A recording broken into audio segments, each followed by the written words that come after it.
This is the experimental determination of density lab. For this lab, you will need a graduated cylinder, an electronic balance, and 4 pieces of an unknown sample. The purpose of this lab is to figure out the identity of your unknown sample by determining the density of the sample. Each of the 4 pieces of sample are all made of the same material. In this lab, you will be calculating the density of an object. The density of an object is calculated using the following equation. D equals m over v, where m is the mass of the object and v is its volume. Since mass in this lab will be used in grams according to our electronic balance, and volume will be measured in milliliters using a graduated cylinder, the unit of density that you will be solving in is grams per milliliter. In order to figure out the density of the sample, you will need to know the mass and volume of each piece. The mass can be determined by using an electronic balance, as each piece is solid. In order to figure out the volume of each piece, we will have to use water displacement. To do water displacement, you begin by filling your graduated cylinder with water. Make sure you record the meniscus, which is the bottom of the curved portion at the top of your liquid. Once you have recorded the volume of water in your graduated cylinder, you carefully insert your sample piece into the cylinder.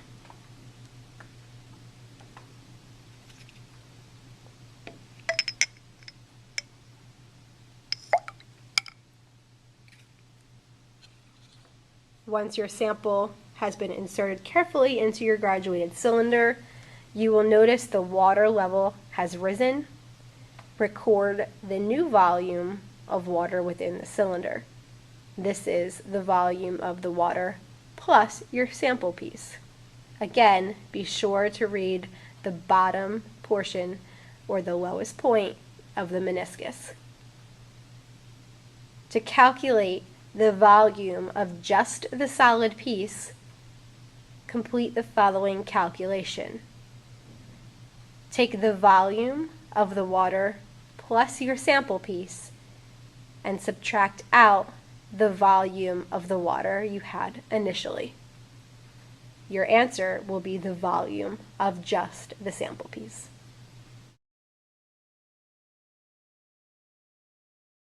The first thing you want to do for your procedure is be sure to identify the color of your sample pieces and record this on the line provided in your first data table. You will see where it says sample color equals. Fill in the color, in this case, purple. You will then need to determine and record the mass of each piece, starting with the smallest piece and working your way up. You want to be sure this is done first before you find out the volume so that your pieces are dry. If you put wet pieces onto the balance, it could damage our balances for future use. For our first piece, please be sure to record the mass, 6.66 grams.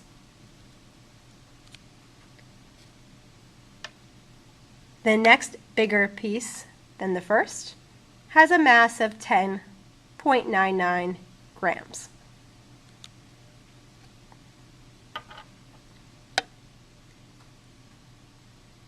The third piece, 14.45 grams.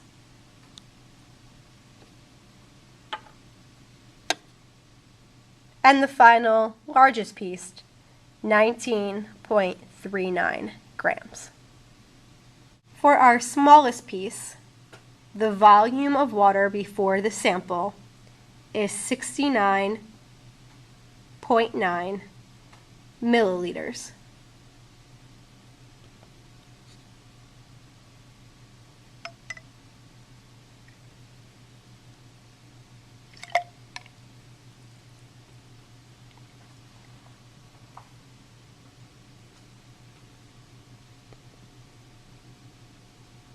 The volume of water after the sample has been added is 73.5 milliliters. For our second piece, the volume of water before the sample is added is 59 milliliters.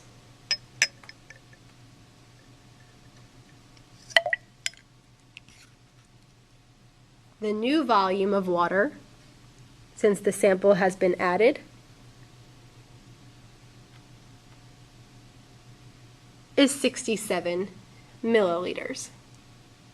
For our third piece, the volume of water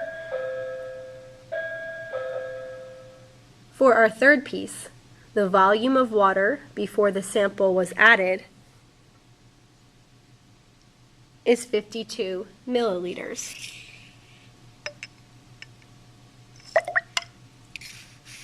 The volume of water now that the sample has been added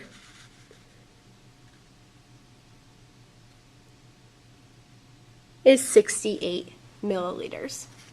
For our fourth and final piece, the volume of water before the sample was added is 65 milliliters.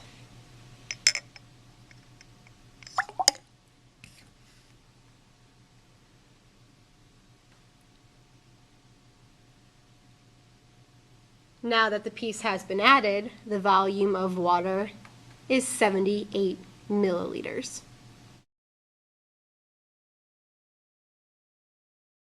For the third column of your data table under question 3, please calculate the volume of the sample by subtracting the volume of the water before the sample was added from the volume of water after the sample was added. You are now ready to begin your analysis. Using your data collected during the experiment, complete the table in part 1. The volume and mass of each piece is going to be plotted on the graph paper provided on the next page of your packet. Each piece will have a point on the graph representing the mass and volume of that piece. You will notice that the graph has already had its axes labeled, with mass in grams on the y-axis and the volume in milliliters on the x-axis. You will want to add a numerical scale to both axes in order to plot your points accurately. Once you have labeled your axes and plotted your 4 points corresponding to your 4 pieces of sample, draw a best fit line. This type of line does not play connect the dots. However, if you plotted your graph properly and did the lab perfectly, your points should fall closely in a line already. Your best fit line should start at 0, 0 and get as close as possible to your 4 points. Please use a ruler when drawing your line. Once your line is plotted, you are going to add 2 additional points that fall directly on the line you drew. I would choose a point that is easy for you to read on your graph, such as an intersection. Label one of these points A and one of these points B. Using your graph, you can complete the remainder of questions in your packet. In this particular graph, the rise is equal to the mass, whereas the run is equal to the volume. To calculate slope, we divide the rise over the run, or in this case, mass over volume. Mass over volume is equal to density, which means the slope of the line in your graph reveals the density of your material. You can then compare your answer for slope or density that you have calculated to the chart of possible materials given in your lab. Find the material whose density most closely resembles your calculation to determine the identity of your material. Be sure to explain how you arrived at this conclusion.